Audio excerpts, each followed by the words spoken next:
Hello and welcome to GoodGood Investing with Rachel Grunn and Andrea Cwik.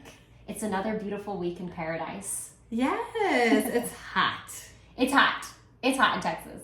I'm dying. But inside there's AC and gosh, counting that blessing today. Yeah, for sure. Yeah. Could be worse. Every day is a good day to invest. We could be, yeah, that's true. We could be living in the desert like our guest today. That's right, yes. But there's AC in the desert too, guys. It's not that bad. Life could be worse. Thank you for tuning in another week, and we don't take that lightly that you guys are jumping back on and listening to what we have to say and what our fantastic guests have to share. We just absolutely love you guys. The response has been amazing, and we feel like we're finally getting our groove. Yeah. Thank you for the feedback, guys. We've been getting some really positive feedback, and it just warms my heart that people are listening, that we're not just it's going in a space somewhere. Mm-hmm. It's not just going to a void. Yeah. It's not just my mom listening. Maybe she's responsible for all the hundreds of downloads and views. She just keeps buying cell phones to download. No, but really, friends, family, mostly friends, are just telling me that they are loving the content, and I think people are really learning. So I am very happy that we have a new guest today. And why don't you introduce her? She is definitely an expert in all things real estate, and wow, has such a cool and colorful background. So today we have on the pod Kata Walters, who is originally from New Zealand and modeled in Japan and the US for 21 years before switching to real estate full-time in 2020. She left New York end of 2020, and now she lives in Palm Desert, California. Currently, she self-manages a portfolio of single-family homes, small multifamily, and commercial, totaling 24 doors, and she currently has that under contract to sell soon. She'll be doing her very first 1031 exchange and is currently exploring options and possibilities to reinvest in. She currently has a flip and renovation in Florida and just completed this amazing flip in Joshua Tree, California with a partner that will be listed for sale shortly. She continues to flip in Syracuse, New York, and recently just closed a deal there. And will I just say that Kata has an incredible Instagram presence, and we will put her Instagram handle in the show notes down below, but she chronicles all of her real estate journey there, and I know, especially for me, it's been a huge educational resource. So without further ado, hello and welcome to the podcast. Thanks for coming on. Hi, ladies. Thank you for having me. It's such a pleasure. Yes, we're so happy that you came. So tell our listeners a little bit more about kind of where you came from, how you got to the U.S., maybe a little bit about your career before real estate, and then how the heck you got into real estate. What we really want to know. I'll try to keep this short because it's quite the story. But born in New Zealand, modeling since I was 17. I lived in Japan for 10 years and had a successful career there all through my 20s. And then I decided at the end of my 20s, when I was turning 30, the big 3-0, I would move to New York. It was kind of a dream of mine. So I had a little money saved from my, modeling career, and I moved to New York, continued to model there. Not an easy time getting started as a model in New York. Rachel, I'm sure you know what that's like. It's a very competitive industry. But to cut a long story short, midway through my 30s, so I'd been in the US probably for about, 5 years.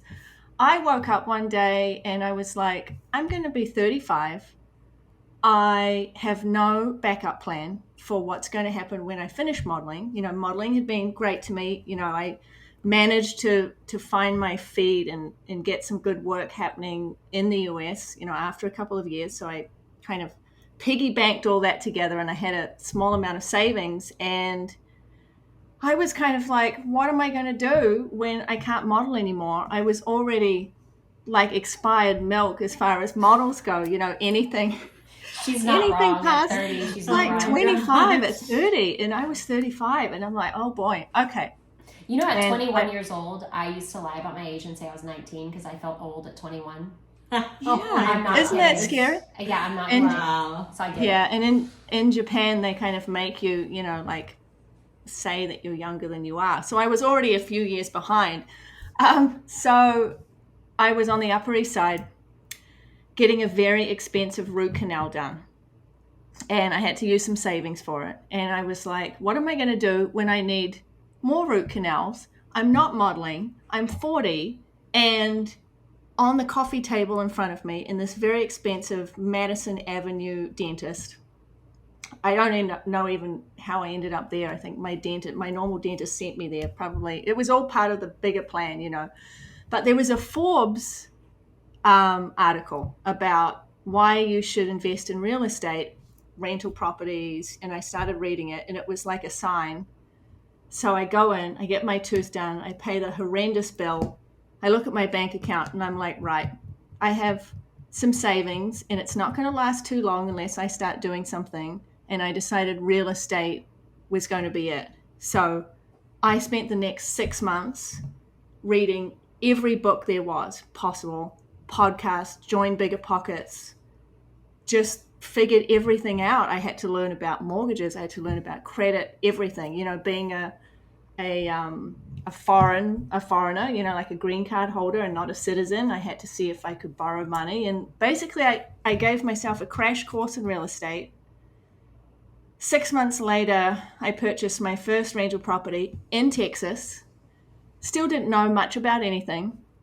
Numbers were pretty horrible on it, but it gave me the taste, and it was a start, and I didn't overthink it. And from there, I got the bug, and I just started educating myself more and figuring out how I could get more and more and more until I got to a point where I could live off the income if modeling didn't work out. Fast forward to 2020, modeling didn't work out. So, you know, everything kind of shut down, and my husband and I decided to move out to California because we were renting, you know, in New Jersey, in Jersey City, and the cost of living in New York, blah, blah, blah. So that's how I ended up getting into real estate full time, basically, was just kind of diving in and going full steam. And I've kind of just figured it out from there the last couple of years, you know. I love that. So the article that was number one, you got informed about real estate. Yeah. And then you had to kind of, you mentioned not overanalyze, and what did that look like? What was the mindset and the thought process? Because I think a lot of our listeners, like, they maybe don't know a lot about real estate, so they have to take a leap of faith, get educated and take a leap of faith, right? But there needs to be a mindset shift. So tell us a little bit more about that. I think for me, being a freelancer, so as a model, there's no guarantee that from week to week you're going to have guaranteed income. I never held a W-2. I was never employed by someone. I was basically freelance for my entire career. So in the back of my mind, I always had this, well, what if kind of mentality. And I was always kind of ready to jump or pivot into something because I knew the time would come that I wouldn't be able to model. What I didn't know was what it was going to be. So when I saw this in real estate, there was something that just clicked. It just made sense. It's like there's so many good things with real estate. It's not just the income you get from a rental property, but it's the tax benefits, appreciation, there's the community. I mean, when I started figuring out real estate, I couldn't believe that everyone wasn't doing it. It was like I was in this secret club all of a sudden, and I was like, how did it take me 35 years to get here? And why isn't everyone shouting it from the rooftops? The challenge was, you guys, was when you're so new and all of a sudden the portal of real estate opens up, there's so much like noise. There's like short-term rentals, rental properties, the multifamily space, self-storage. I mean, the list, it's like endless, mobile home parks. And you can get quite overwhelmed by all of these options. So I think for newbies, it's important. For me, just buying a single family rental made sense for me because I could get, I had the down payment. It was a very small amount, but I was able to get a conventional mortgage And the numbers kind of just made sense for me. It wasn't going to be horrendous if it didn't work out. I wasn't stuck in it for 5 years. I wasn't over leveraging. So I kind of found a comfortable balance. Of course, there's always risk with real estate. I think being a freelancer and kind of from another country and kind of, living in all these other countries my whole life, I think I have a kind of a higher risk tolerance perhaps, or, I'm not afraid to lose something. I spent most of my modeling money in New York, so I've lost all my money before. And that kind of just gave me like let's just give it a shot. And of course, calculated risk. I ran the numbers. Like I said, it didn't cash flow too well, but I ended up selling it a few years later. It had appreciated, it worked out, and the experience was great. So I think that sort of answers the question. Yeah, no, that was great. Definitely. So, like for me too, we had our first investment was a single family home. We kind of just took a leap of faith into that. And then, like you said, caught the bug of real estate, looked into so many different facets of real estate. And now landed on multifamily as one of our biggest drivers. But yeah, very similar. That's awesome. So what assets are you currently invested in, and which ones are your favorite? We went over a little bit in your bio of kind of what kind of projects you're doing, but tell us a little bit about which ones are your favorite and why you chose those. I have a whole mix. So I started off with single family, high cash flowing properties, like affordable housing in affordable markets. Then I kind of jumped into the commercial space with a mixed use building. And that was my first commercial loan, which was like a good experience, still on a small scale. But it's like there's like a bodega, which is like a store. We call them bodegas in New York, but and then apartments above, triplexes, duplexes. Now I have flips happening. I haven't made the step yet into multifamily. I am getting increasingly more interested in the idea of a passive investment. I've been self-managing for the past 2 years, and to say that was challenging is probably an understatement. I have a massive respect for property managers now after that experience. So I think right now I'm interested in scaling up into something bigger, or I'm also considering just continuing to do some more flips and then invest passively with like a fund like you guys. You would be my first investment, by the way, in a syndication. I'm just saying we got to support women. But just right now, like Rachel mentioned, I'm selling my portfolio and I'm thinking about doing a 1031 exchange, but I'm also open to the possibility of just paying the taxes on the gain and having some freedom to kind of just sit with myself for a minute and be like, okay, what is the next step? I don't want the pressure of having to invest in one thing.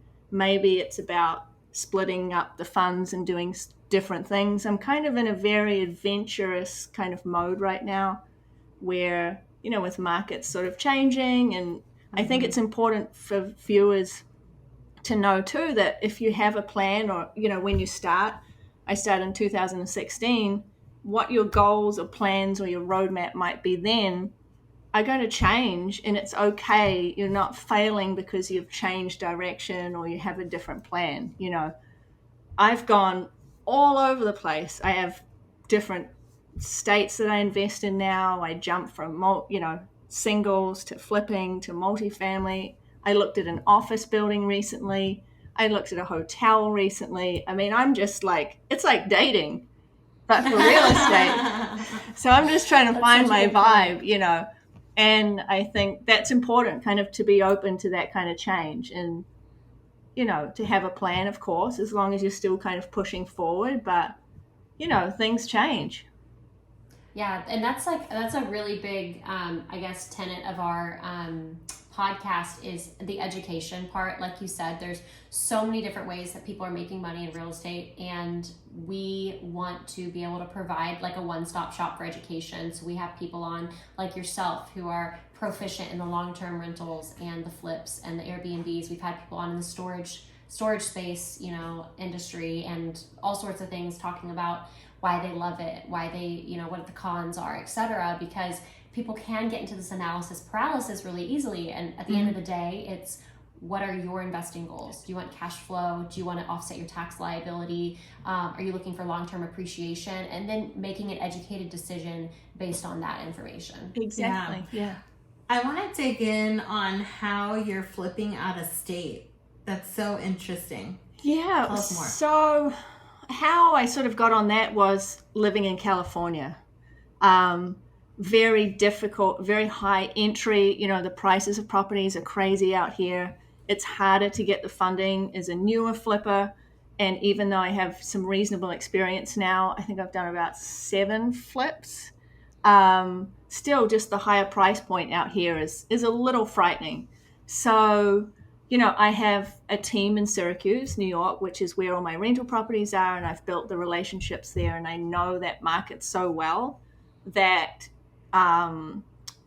it just kind of made sense for me, even though I'm not there. And there are things that don't get done as well because I'm not going to paint a picture like flipping out of state is just the easiest thing ever. Because if you aren't there, things don't get done as you would expect them to. I'm getting better at kind of managing that. But, I had one of my contractors put the wrong floor in, for example, in a flip. And that was just an error that could have been avoided. You have to be very organized and have amazing communication with your team, and you have to trust your team. I think that is key. But I love it because I can have a couple going at once. Have one in Florida. We just put an offer in on one in Syracuse. Although there is so much pleasure that comes from being on site, I just absolutely love it. I have had the best time in Joshua Tree, going up, hanging out with the guys, learning how things are getting done, seeing it. I've done a little painting myself. I'm like out there in the yard. I mean, there's nothing that gives me more pleasure than being on a construction site. So that's something I've experienced recently that I now know that I need to pivot a little more into to do more of that because it gives me so much pleasure.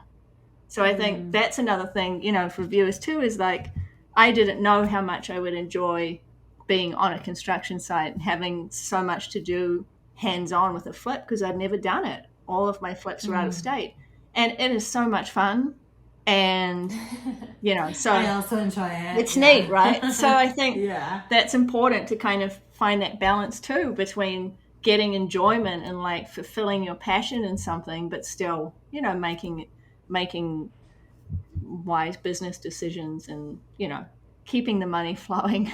But also, So- yeah. Oh, no, finish. No, it's fine. Sorry, you go.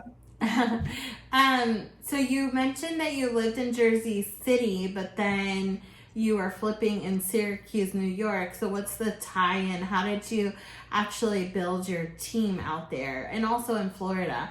I'm just interested in how you actually built the team that you trust. Trial and error, really, to be honest. In Syracuse, because I'd had rentals there, I was dealing with people on a daily basis, and I kind of slowly built the team. I would try people out, like a painter, for example, on a rental property that I was turning, just to kind of check the skill or how quickly they did it. So Syracuse was easier because I was already, I had rental properties in that market. Florida, bit of a leap of faith, a new team that I'm using there. Amazing on the ground agent, boots on the ground, great support, saw their work, loved it. And so far things are going well there. So again, it's a little bit, sometimes you have to take a little bit of risk up front. If I'm actually going to flip out of state, there's going to be lessons and things that aren't going to go right. But I think you have to go through them to then, figure out what the challenges are and how we can make it better, and then how we could scale or do more, or but I've been through a few contractors in Syracuse for sure, and I've got my team now. That's awesome, because I think you're touching on a really important point there. And for people to scale, they have to be able to delegate. They have to be able, like you said, to trust the team. Whether it's you're a passive investor and you want to scale into commercial real estate, well, you have to trust a sponsorship team with your money, you know. Or if in your case you have to trust a team to execute your vision, you have to be able to delegate. Because if you're sitting there and you're like, it can only be done right if I do it myself, well, then you are keeping your goals have to be so small, because it's only what you're able to do instead of leveraging what other people can do. And that's been a challenge for me. I like to micromanage.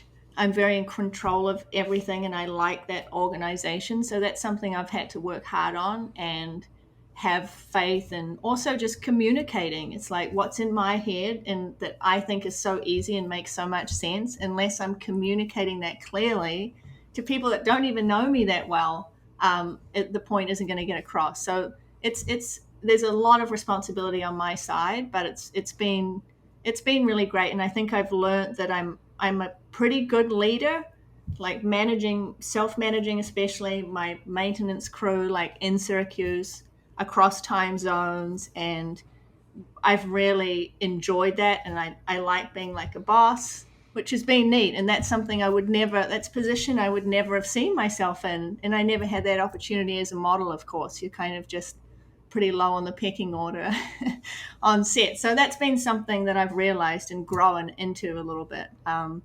But I'd like to mention, just for the viewers also, I think there's nothing like hands-on experience.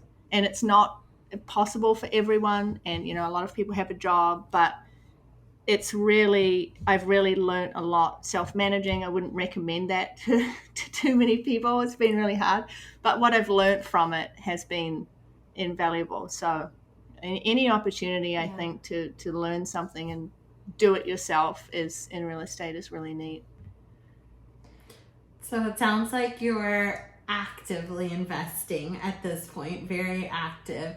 What's leading you towards looking into more passive investing? I think it's just it's the freedom. It's right now I can't say I may have some financial freedom, but there's not a lot of freedom that comes with what I'm doing. I mean, I've got 2 flips running. I'm nonstop on the phone. Self-managing is very active. And I think moving to a point where I can still make, good returns, but just without the strain on my marriage, or not spending enough time with friends and not being able to travel because I'm working or I'm tied to something. So I think that's where the passive side of multifamily, especially, not to like do a plug for you guys or anything, but I see now, after working so hard actively for the past 2 years, how that can be so valuable. And just to kind of sit back and be like,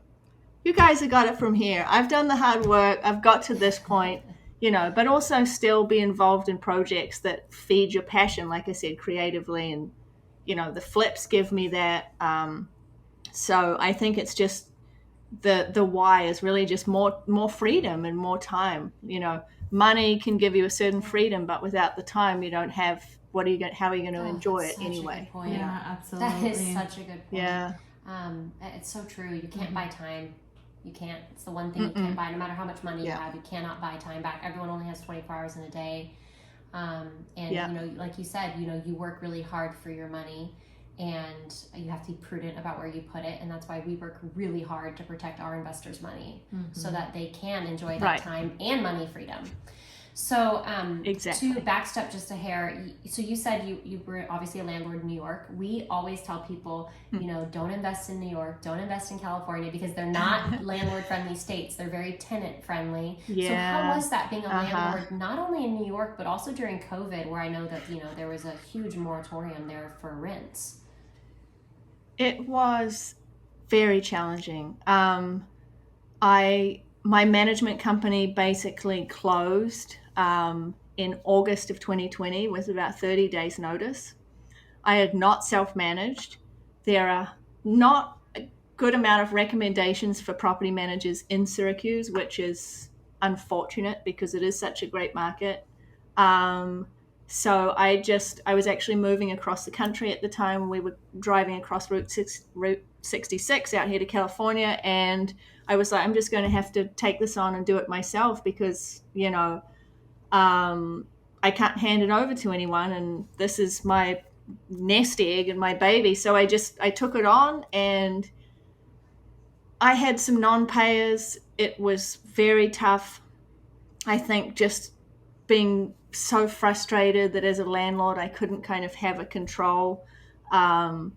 There were some dark moments where, I had tenants that were getting evicted and then, going through court and just hearing the lies and just the craziness. I really lost a lot of faith for a moment in like humanity there for a minute, because it was such a crazy time, and it was really hard to be a landlord. And there are some slumlords in Syracuse, and it isn't great, but I work really hard to take care of my tenants, and I found that it was just a really hard time. And so I was like, I'm going to get through this and we'll figure it out. Amazingly, the state and the county had a lot of assistance for landlords. There were a lot of rules. You had to be code compliant, of course, and be up to date with rental registries and all of your certificates. Not a problem for me. So I got a lot of assistance and a lot of help, and I found that support that was like a lifeline for me. And just to know that there was that support and someone was like hearing me, and it was stressful, but I gave tenants a lot of breaks. I didn't charge late fees through COVID. We worked payment plans out. We worked things out, and all of them got current, got their back rent paid. They stayed in their homes, bar one. That was the terrible experience tenant. There was not a lot help. There was no way to help her. But very difficult. But I would invest in Syracuse again. If a beautiful 40 or 50 unit came up right now at the right price, I would be there. There was an amazing amount of support from the county. It's just, you had to really do the hard work to get it. And I built a relationship with the county as well. And I think they trusted me, so whenever I sent an application in, it got handled right away. My tenants are grateful. They're the absolute delight, all of them now. So we all kind of got through it together. Yeah. But it was tough. It sounds like, you've definitely had your fair share of difficulties in the real estate industry. And like you said, there are plenty of hurdles to overcome in real estate. Would you say that you have a biggest failure? I don't think I would call anything a failure. I think to call it a failure would be to say I hadn't learned anything from it. And even when things don't go right, when you have non-paying tenants, when you feel like you're a terrible landlord, or a flip isn't selling fast enough, or you've overspent on a budget, or something happens, there's lessons to be learned from that. I don't like the word failure, because I think we can all learn something from all experiences. It just makes us better and stronger. And you look back on it and, you're like that, we got through that and now we're better and we'll do something differently the next time, Yeah. That's really good. So, I don't know if we touched on it already, but tell us what your why is. Why? It's hard. I know this is a trending topic. What your why is. I think my why was just, it was freedom and creating a stability that as a model for 20 years I'd never had. Agency I think over it's yourself, just, right? yeah, it's just building something that, my husband and I can enjoy our life and not worry about where money is going to come from. I know that the usual answers are, well, I do it for my kids, or I do it for whatever. We most likely won't have children. So it's really just, we kind of just doing it for ourselves and for the enjoyment of it. I love real estate. I love everything to do with it. I can't get enough of it. I think right there, I think my whys will change. I think Right now, it's freedom. Yeah, definitely. And I think like it's so infectious. Your energy, your enthusiasm for real estate is so inspiring, and it is. You can like feel it through the screen. Like, you have such like a you do. You have such like a magnetic like energy. I feel like it's awesome. You can tell that you really love it. Yeah, no, it's awesome. Best thing and you're ever. good at it too, which helps. Well, I try. But like I said, no failures, right? Yeah. We're all. Yeah, I need to remember we're that. winning, no matter what happens. That's true. There's hardly anything that's fatal, right? It's everything you can come back from. The stakes get higher as you scale, of course, but then so does the support. So you have more people checking and double checking your work, and you have more partners that are able to kind of carry that burden with you.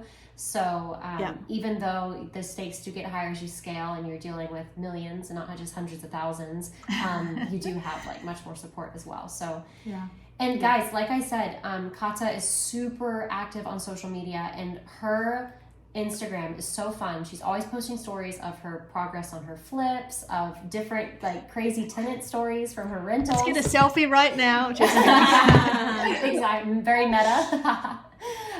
So can you tell us what your handle is for Instagram? It is at themodel.investor. And if people wanted to get in touch with you, maybe via email, how would they do that? They can email me at hinueraproperties, which is HINUERA, which is my company, properties@gmail.com. And where did you get the name Hinuera? A very small town in New Zealand, rural town near Hobbiton. There's a quarry for this particular stone. My first house that I ever lived in, and my second house my parents owned, was built from this stone. So I named my company after this grounding stone that had always been a part of my life.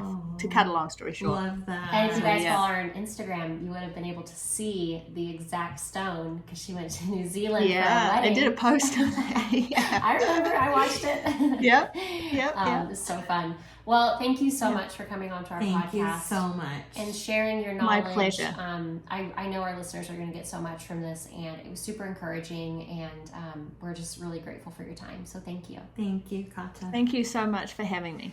Andrea, that was great. I loved it. Such a great episode. Yeah. The resilience, the crazy faith, and taking a leap of faith into something unknown, I think will be so inspiring for our listeners. That's the biggest thing, and that was a big takeaway for me too, was when Kata said that she just didn't overthink it in the beginning, because I think we can get into analysis paralysis or get into this like consumption period where all we want to do is consume books and consume podcasts. Listen, education is good. Definitely make educated decisions.